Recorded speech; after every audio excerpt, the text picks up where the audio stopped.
Venice, a city that's been car-free for centuries. It's like the OG example of what a world without cars looks like. There are no roads here but just canals, boats, and walkways. It's quiet, peaceful, and honestly magical. But more than that, Venice shows us that cities can thrive without cars if they're built for people and not for vehicles. Everywhere you go, you walk or take a water bus. And because of that, Venice has zero traffic pollution, way fewer accidents, and a totally different rhythm of life. Of course, Venice has its own challenges, like over-tourism, but when it comes to being car-free, it's proof that life still moves perfectly fine without wheels. A few years back, Oslo did something bold. They banned cars from their entire city center. People thought it was crazy. Shop owners worried about losing business. But instead, something amazing happened. The air got cleaner and the streets got quieter. More people started walking and cycling. And guess what? Local businesses actually thrived. By removing parking spots and replacing them with benches, bike lanes, and small parks, Oslo turned itself into one of the most livable capitals in the world. In fact, traffic-related deaths dropped to zero in some years. That's not just impressive, that's actually revolutionary. Families feel safer crossing the streets and children bike freely. You can't talk about car-free success without mentioning Copenhagen. Copenhagen didn't go completely car-free, but it's probably the best example of how to shift away from cars. The city made cycling so easy, safe, and efficient that now more than 60% of people commute by bike every day. How did they do it? Simple. By making biking faster and more comfortable than driving. And this isn't just about exercise. It's city planning at its finest. Less congestion and cleaner creates a happier population. In fact, studies show Copenhageners are some of the happiest city residents in the world, and the city's design is a big reason. Now let's talk about Barcelona's superblocks. This plan basically takes 9 city blocks and turns them into one big neighborhood zone where cars can't pass through except for local residents or deliveries. What about the rest? Totally open for pedestrians, cyclists, and community life. It sounds small, but it has a massive impact. Since the first superblocks launched, Barcelona's air pollution dropped and noise levels fell by around 7 decibels. Now, other cities like Los Angeles and Buenos Aires are copying this idea. Then there's Freiburg, often called Europe's greenest city. After World War II, the city made a decision that it would rebuild around people and not cars.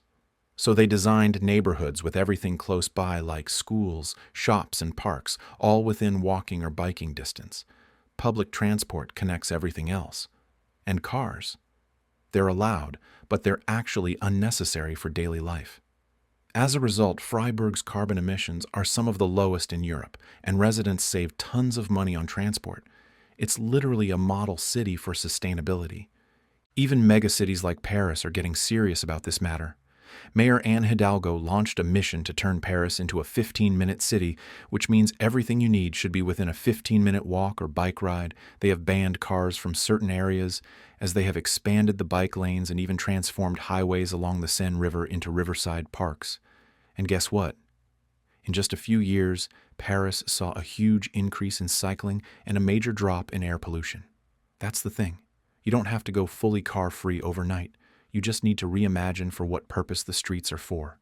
And yes, we can't forget Amsterdam, the city that practically lives on bicycles.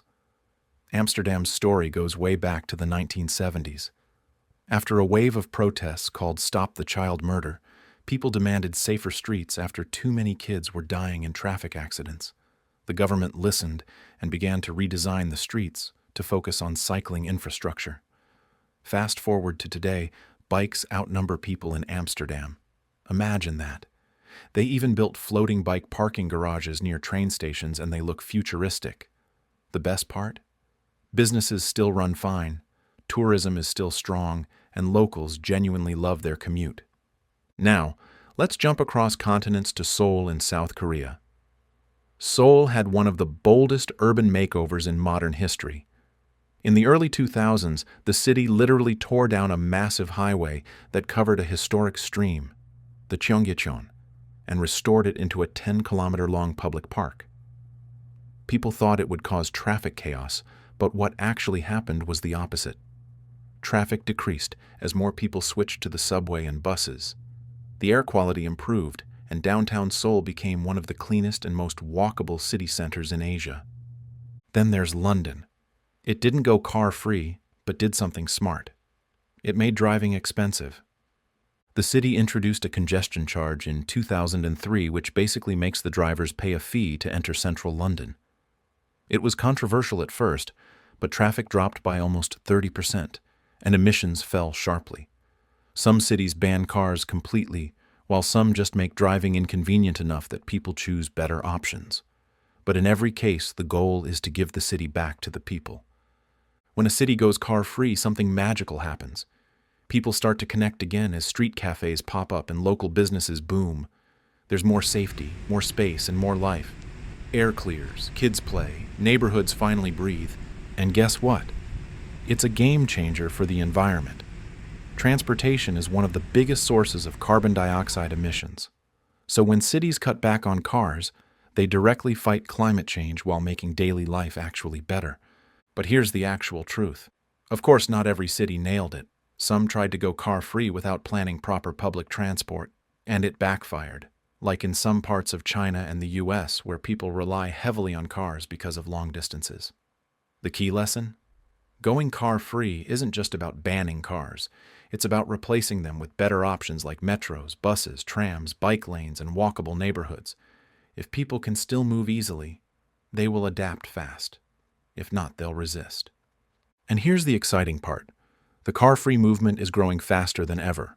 Cities like London, Amsterdam, Portland, and Seoul are all testing new ideas, like the pedestrian-only zones, congestion charges, and even underground delivery systems to reduce surface traffic. Tech is helping too. Electric bikes, scooters, and smart public transport apps are making it easier than ever to ditch your car. Let's be real with rising fuel prices, worsening pollution, and accelerating climate change. Going car-free looks less like a dream and more like a necessity, so streets can reclaim their purpose. So yeah, the idea of car-free cities isn't simply a fantasy anymore. It's already happening. When you take away cars, you give space back to people by bringing back life, air, and connection. Maybe one day every city will join that list too. Next time you're stuck in traffic, just imagine what your street could look like without cars. What do you think about this? Is your city car-free? Let me know your thoughts in the comment section. Also, don't forget to smash the like button and subscribe to our channel for more similar videos. Thanks for watching.